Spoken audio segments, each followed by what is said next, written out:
আল্লাহ পাক কোরআন শরীফে কথা উঠাই দিলেন, ইয ক্বালা লিসাহিবিহি, তিনি তার বন্ধুকে ডেকে বললেন, হে আমার সাথী, লা তাহজান, ভয় পাইও না, আমরা মাইনরিটি নই, আমরাই মেজরিটি, আল্লাহ আমাদের সাথে আছেন। সুবহানাল্লাহ। কিসের ভয়?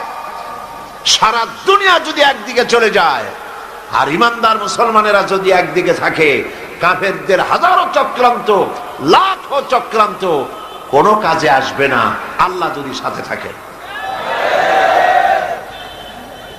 নবী করিম সাল্লাল্লাহু আলাইহি ওয়াসাল্লাম এই ময়দান থেকে মদিনা মুনাওয়ারার দিকে চললেন, আর কাফেরেরা ঘোষণা দিল, মুহাম্মদ সাল্লাল্লাহু আলাইহি ওয়াসাল্লামকে কেউ যদি জীবিত অথবা মৃত অবস্থায় ধরে দিতে পারে 100 লাল উট তাকে পুরস্কার দেওয়া হবে।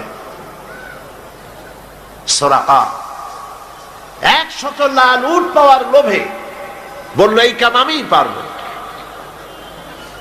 খুঁজতে খুঁজতে মুহাম্মদ সাল্লাল্লাহু আলাইহি ওয়াসাল্লামকে মরুভূমির মধ্যে সে পেয়ে গেল।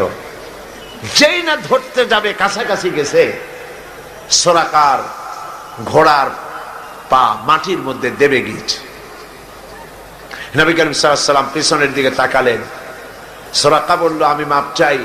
হুজুর বললেন, মাপ করলাম, ফিরে যা। ঘোড়ার পা উপরে উঠে আসলো। যখনই উপরে উঠে আসছে, সুরাকা চিন্তা করলো 100 লাল উট। আবার পিছনে ছুটেছে ধরার জন্য। আবার কাছাকাছি যখন গেছে, 4টা ঠ্যাং ঢুকে গেছে মাটির মধ্যে। বলছে, মুহাম্মদ সাল্লাল্লাহু আলাইহি ওয়াসাল্লাম, মাপ চাই, ভুল করেছি, মাফ করে দাও। হুজুর ফিরে তাকিয়ে বললেন, দিলা করে ফিরে যা। আবার ঘোড়া উপরে উঠে আসলো। ফিরবে, আবার চিন্তা করলো 100 লাল উট। কি খারাপ মানুষ, চিন্তা করে। আবার পিছনে পেছনে গেছে। এইবার কাছাকাছি গিয়ে ধরবো অবস্থা যখন হয়েছে, ঘোড়ার 4টা ঠ্যাং, ওর নিজের পা, ঘোড়ার পেট আস্তে আস্তে